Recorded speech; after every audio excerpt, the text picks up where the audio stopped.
Hello दोस्तों, माइस्ट्री notes में आपका स्वागत है। और अगर आप मेरे पेज पे नए हैं तो मेरे चैनल को सब्सक्राइब जरूर कर दें ताकि आने वाली वीडियो के अपडेट्स आपको मिलती रहे।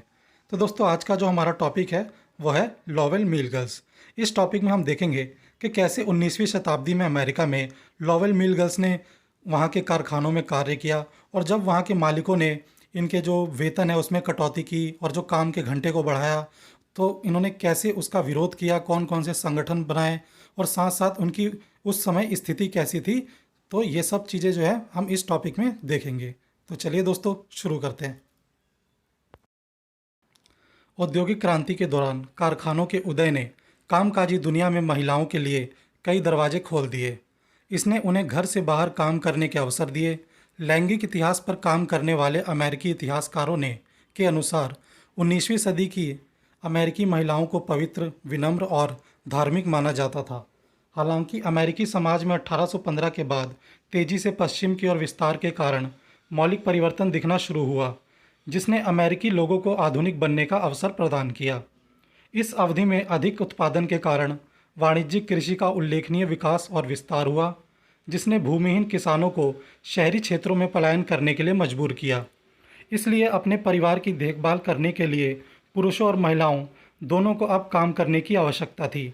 इस अवधि में परिवहन और संचार क्रांति भी देखी गई, जिसने लोगों की आवाजाही में सहायता की। विशेष रूप से महिलाओं ने अपने घरों से बाहर निकलने और बाहर काम करने के लिए इन तकनीकी परिवर्तनों का लाभ उठाया। परिवर्तन की इस महत्वपूर्ण अवधि में ही मैसूचेट्स, न्यू हैम्पशायर शहर में लोवेल टेक्सटाइल मिल का विकास हुआ। वॉल्थम मिल संयुक्त राज्य में पहली एकीकृत मिल थी जो कच्चे कपास को रूपांतरित करती थी।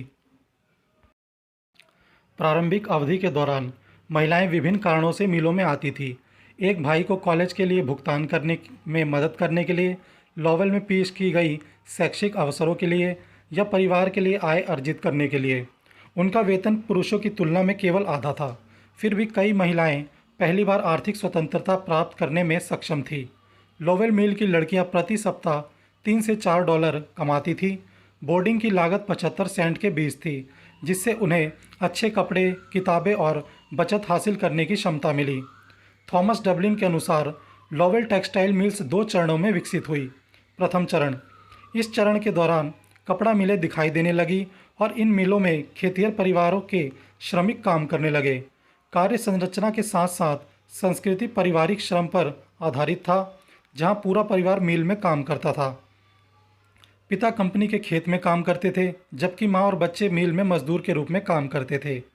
दूसरा चरण, इस चरण के दौरान लोगों का पश्चिम की ओर तेजी से आना जाना हुआ, जिससे बहुत से लोग अपने जीवन को सूचीबद्ध करके आर्थिक स्वतंत्रता चाहते थे। पुरुषों ने अपने परिवारों से दूर जाना शुरू कर दिया, जो महिलाओं को परिवार के पालन पोषण के लिए कमाने के लिए मजबूर करता है। इस चरण में सूती वस्त्रों की बढ़ती मांग भी देखी गई और मिल मालिक अधिक मजदूरों को रोजगार देकर अपना लाभ बढ़ाना चाहते थे। अपने लाभ मार्जिन को प्राप्त करने के लिए मिल मालिकों ने निम्नलिखित 2 तरीके अपनाए। पहले तो वे रविवार को भी मजदूरों से काम करवाते थे। दूसरा, उन्होंने निर्माण प्रक्रिया को गति देने के लिए बेहतर तकनीक वाली नई मशीनें लगवाईं। नई मशीनों के आविष्कार के कारण इसमें पूंजीगत लाभ अधिक हुआ। अपने लाभ मार्जिन को बनाए रखने के लिए मिल मालिकों ने महिला मजदूरों को काम पर रखना शुरू कर दिया, जिन्हें कम वेतन दिया जा सकता था और जिन्हें आसानी से नियंत्रित भी किया जा सकता था। मिल मालिकों के लिए पितृसत्तात्मक कामकाजी स्थिति स्थापित करना आसान था, जिसमें उन्होंने महिला श्रमिकों की गतिविधियों को नियंत्रित किया। इतना ही नहीं, महिला श्रमिकों को चर्च सेवाओं में भाग लेने और मिल मालिकों के शोषणकारी नियमों और विनियमों को स्वीकार करने के लिए मजबूर भी किया गया।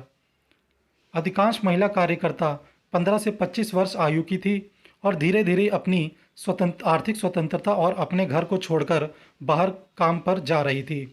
इस तरह वह पितृसत्तात्मक प्रतिबंधों को चुनौती दे रही थी और उन्हें कम कर रही थी।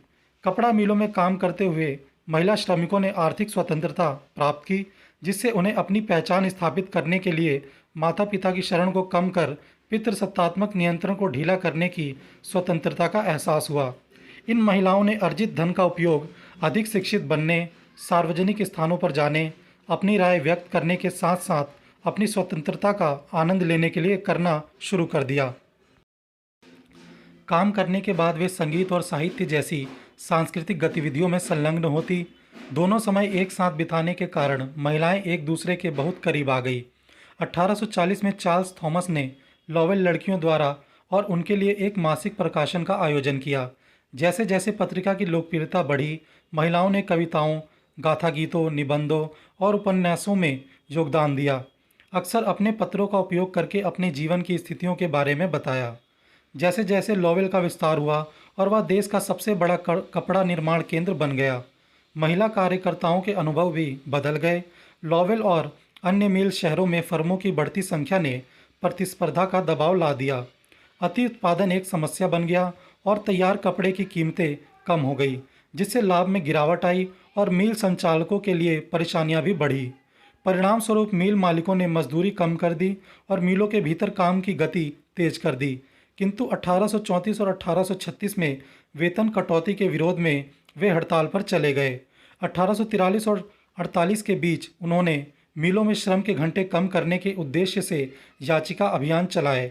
लॉवेल का यह श्रमिक विरोध 19वीं शताब्दी के पूर्वार्ध में औद्योगिक पूंजीवाद के विकास के लिए श्रमिकों की प्रतिक्रिया की हमारी समझ में योगदान देता है। अपनी आत्मकथा में हैरियट रॉबिन्सन ने बताया कि महिलाओं को इतनी अधिक मजदूरी की पेशकश की गई थी कि उन्हें मिल गर्ल बनने के लिए प्रेरित किया जा सकता था। लॉवेल मिलों में स्थितियां आधुनिक अमेरिकी मानकों के अनुसार गंभीर थी। कर्मचारियों ने प्रति सप्ताह औसतन 73 घंटे सुबह 5 बजे से शाम 7 बजे तक काम किया। प्रत्येक कमरे में आमतौर पर मशीनों पर काम करने वाली 80 महिलाएं थीं, जिसमें 2 पुरुष ओवरसियर उन पर नियंत्रण रखते थे। मशीनों के शोर को एक कार्यकर्ता द्वारा कुछ भयानक और नरक के रूप में वर्णित किया गया था। कमरे गर्म थे, गर्मियों के दौरान खिड़कियां अक्सर बंद रखी जाती थी। चार्ल्स डिकेंस ने 1842 में लॉवेल मिल का दौरा किया और टिप्पणी की, मैं एक युवा चेहरे को नहीं भूल सकता जिसने मुझे एक दर्दनाक छाप दी। निवेशकों या कारखाने के मालिकों ने मिलों के पास सैकड़ों बोर्डिंग हाउस बनाए, जहां लॉवेल महिलाएं साल भर रहती थी। रात 10 बजे का कर्फ्यू आम था और पुरुषों को आमतौर पर अंदर जाने की अनुमति नहीं थी। प्रत्येक बोर्डिंग हाउस में लगभग 26 महिलाएं रहती थीं, जिनमें 6 एक बेडरूम साझा करती थी। एक कार्यकर्ता ने अपने क्वार्टर को एक छोटा, आरामदायक, आधा हवादार अपार्टमेंट जिसमें कुछ आधा दर्जन निवासी है के रूप में वर्णित किया। इन बोर्डिंग हाउसों में जीवन आमतौर पर सख्त था। मिल रोजगार ने युवतियों को अपने परिवारों पर निर्भर बनाए बिना अपना स्वयं का समर्थन अर्जित करने की अनुमति दी। मजदूरी ने युवा महिलाओं को अपने विवाह के लिए कुछ बचाने की अनुमति दी। व्यक्तिगत और पारिवारिक प्रेरणाओं के मिश्रण ने बेटियों को अपना खेती का घर छोड़ने और मिल में काम करने के लिए प्रेरित किया। महिलाएं कृषक परिवार से आती थीं, जो जीवन का एक मामूली स्तर बनाए रखने में सक्षम थी। कारखाने के रोजगार के विकास के आर्थिक परिणामों से परे प्रारंभिक मिलों में महिलाओं के काम के साथ महत्वपूर्ण सांस्कृतिक परिवर्तन हुए। मिल रोजगार ने भी कुछ किसानों की बेटियों को पूर्ववर्ती दशकों के सुधार आंदोलनों में शामिल होने के लिए प्रेरित किया। 1830 और 40 के दशक में लोवेल और अन्य न्यू इंग्लैंड मिल कस्बों में श्रमिक विरोध थे और जो महिलाएं इन संघर्षों में शामिल हुई वे सुधार गतिविधियों की एक विस्तृत श्रृंखला में सक्रिय थी। गृह युद्ध से पहले मिलों में श्रमिक विरोध की आवाज़ 1840 के दशक में मिलों में श्रम के घंटों में कमी के उद्देश्य से 10 घंटे के आंदोलन के उदय के रूप में आई थी। इस अवधि के दौरान मिलें सप्ताह में 73 घंटे चलती थी, औसतन दिन में 12 घंटे से थोड़ा अधिक। जैसे ही मिलों में काम की गति बिना किसी वेतन लाभ के बढ़ी, मिल मजदूर 10 घंटे के कार्य दिवस की मांग करने लगे। उन्हें आराम करने, बैठकों और व्याख्यानों में भाग लेने और अपने आसपास के शहरी सांस्कृतिक परिदृश्य में भाग लेने का समय मिला। अक्टूबर 1836 में जब लोवेल में दूसरा मतदान हुआ तो महिलाओं ने अपने विरोध को व्यवस्थित करने के लिए लोवेल फैक्ट्री गर्ल्स एसोसिएशन की स्थापना की। एसोसिएशन के संविधान की प्रस्तावना मिल महिलाओं को खुद को स्वतंत्रता की बेटियों के रूप में और राष्ट्र की गणतंत्रीय परंपरा से उनके संबंध को प्रकट करती है। महिलाओं ने कई महीनों तक संघर्ष किया और मिल एजेंटों के साथ अपने संघर्ष में रणनीति की गहरी भावना प्रदर्शित की। हड़ताल के समय एक 11 वर्षीय लोवेल महिला ने एक पंप पर खड़े होकर एक साफ भाषण में अपने साथियों की भावनाओं को हवा दी। उसने कहा कि वेतन काटने के सभी प्रयासों का विरोध करना उनका कर्तव्य है और यह पहली बार था जब किसी महिला ने लोवेल में सार्वजनिक रूप से बात की थी और इस घटना ने उनके दर्शकों के बीच आश्चर्य और घबराहट पैदा कर दिया था। लोवेल राज्य विधानमंडल ने विलियम स्कॉलर को नियुक्त किया, जिन्होंने 6 सबसे अनुभवी महिला श्रमिकों की शिकायतें सुनी, जिन्होंने कुछ मांगे पेश की। सबसे पहले 10 घंटे का कार्य दिवस, जिसने उन्हें प्रकृति में अधिक शिक्षित, बौद्धिक, नैतिक और धार्मिक बनने के लिए पर्याप्त समय प्रदान किया। दूसरा, उन्होंने कपड़ा मिलों के अस्वास्थ्यकर कामकाजी माहौल के खिलाफ शिकायत की, जिसमें उचित वेंटिलेशन और स्वच्छता सुविधाएं नहीं थी। अंत में उन्होंने भोजन और विश्राम के लिए लंबे अंतराल की मांग की। कंपनियों ने अपने श्रमिकों के अच्छे अनुपात के लिए बोर्डिंग हाउस शुल्क कम कर दिया और मिल की महिलाएं काम पर लौट आईं। 10 घंटे का आंदोलन अचानक विकसित नहीं हुआ। यह उपसंघों के प्रयासों पर आधारित था, जो श्रमिक संघ बनाने के लिए एक साथ आए थे। पहली union new England working man association ने पुरुषों और महिलाओं दोनों के लिए समान वेतन को प्रोत्साहित किया। इस संघ से ही Lowell female labor reform association की स्थापना हुई, जिसने महिला श्रमिकों की समस्याओं का ध्यान केंद्रित किया। यह पहला सर्व महिला श्रमिक संघ था।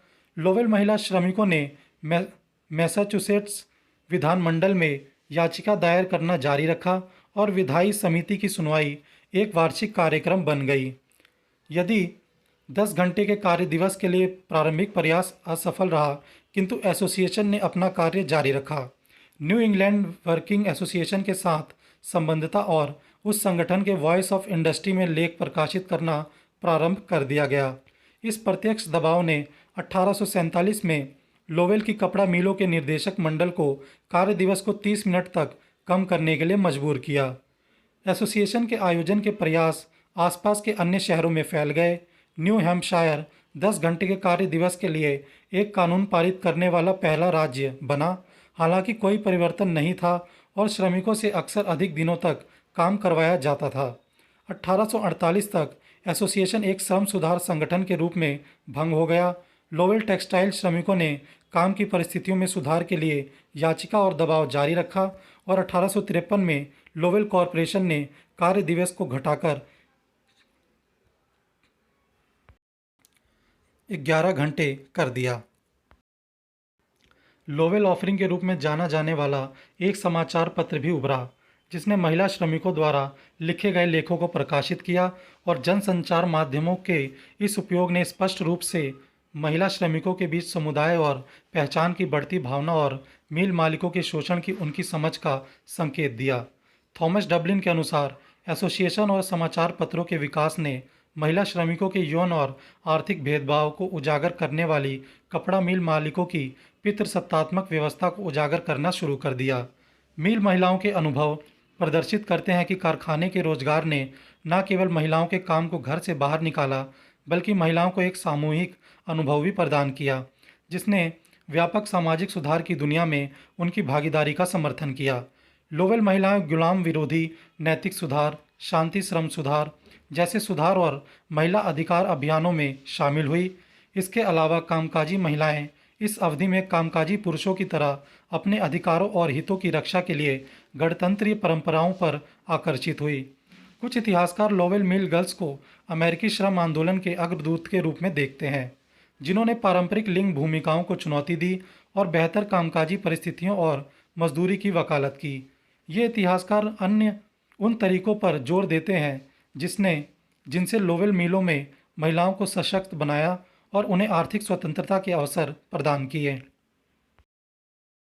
अन्य इतिहासकारों का तर्क है कि लोवेल मिल गर्ल्स के अनुभव अधिक जटिल थे और यह कि उनके काम करने की स्थिति अक्सर कठोर और शोषक थी।